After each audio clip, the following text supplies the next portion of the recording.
Let's see how we can graph a rational function using all the ideas that we have learned in previous videos.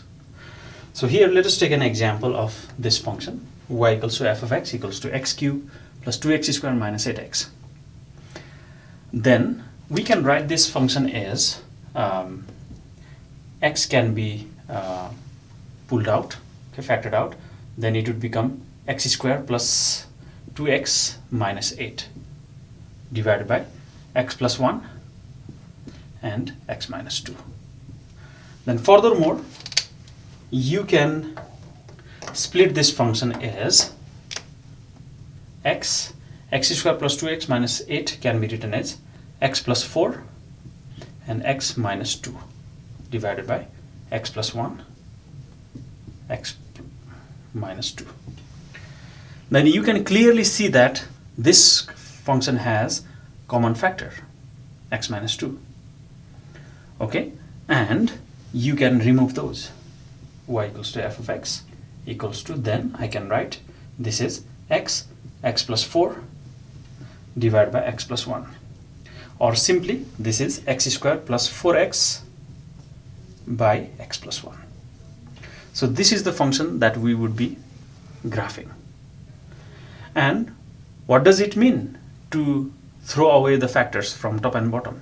That means it has a hole at x equals to 2. Okay, so we must realize this thing. So let's rewrite this function. Then x squared plus 4x divided by x plus 1. Okay, and hole at x equals to 2. And the first thing is, number 1 is hole at x equals to 2. Then functional value at this hole would be given by f of 2, which should be applied here. So that would be 2 squared plus 4 times 2 divided by 2 plus 1. That's 2 squared is 4, this is 8, 4 plus 8 is 12, by 3 is 4. So hole is at 2, x equals to 2, and its functional value is 4 due to the new function. Now let's go for asymptotes. Number 2, asymptotes, vertical asymptotes. Vertical asymptote, you just set this x plus 1 equals to 0. So vertical asymptote is at -1, x equals to -1. So for other asymptote, you can see that degree of the numerator, degree of x squared plus 4x equals to 2, which is greater than 1, which is the degree of denominator x plus 1. Then we use synthetic division to find the oblique asymptote or slant asymptote. For that, let us suppose x equals to, for that let us suppose this denominator to be 0. That will give us x equals to -1, and let's use the synthetic division. So this is -1 here, okay, and x squared, its coefficient is 1, 4x, its coefficient is 4, and we don't have a constant, so we would write 0 in this case.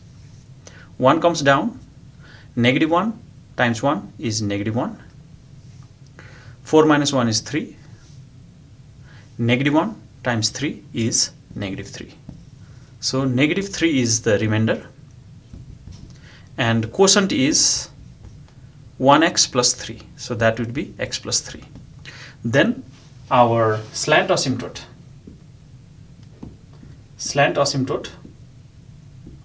is y equals to x plus 3. Okay, so we have gotten our both asymptotes and a hole.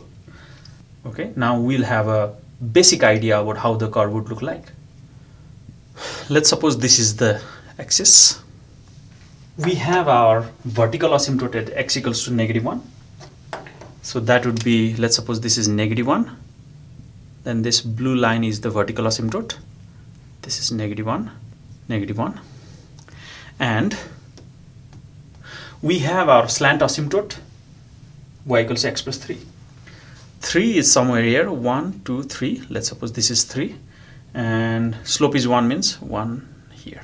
So this would be the tentative diagram of the slant asymptote. Okay, this is y equals to x plus 3. That's the asymptote.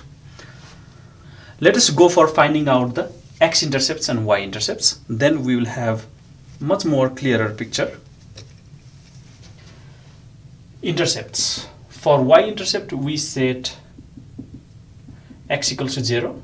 That means y equals to f of 0 is, let's plug 0 in here. Let's substitute 0 in here. So that will give us 0 square plus 4x by this one. So that would be simply 0 by 1, which is 0. So we can see that this curve passes through the origin. Okay, this is the origin. Now let us find out the x-intercepts. For that, we need to set y equals to 0, or simply you can set the numerator to 0, which is x squared plus 4x equals 0, which is then x times x plus 4 equals 0. So either x equals 0 or x plus 4 equals to 0. Then we can see that x equals to 0 and x equals to -4 are the two x-intercepts. So one passes from here, another passes from, so this is -1, this is -3, and this is -4. So that's -4. So then you can see that our curve lies in this quadrant made by these two asymptotes, this quadrant and this quadrant. Okay, so nothing is there in this quadrant and this quadrant. And if you realize that we know that there is a hole in this graph, okay, then what we can do is 2, 4, 1, 2, 2, 4, there is a hole, 2, 4 would be somewhere here.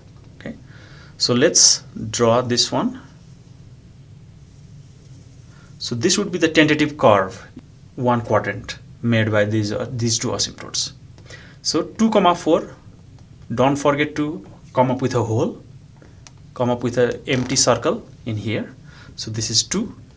Okay, so this is the curve that we have in one of the quadrant.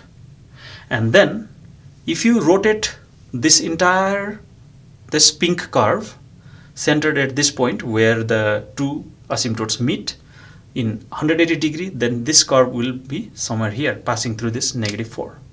So this would be the tentative diagram of the curve. You can see that this kind of curve always acts like a reciprocal function, where the branches of the curve lies in the alternate quadrants.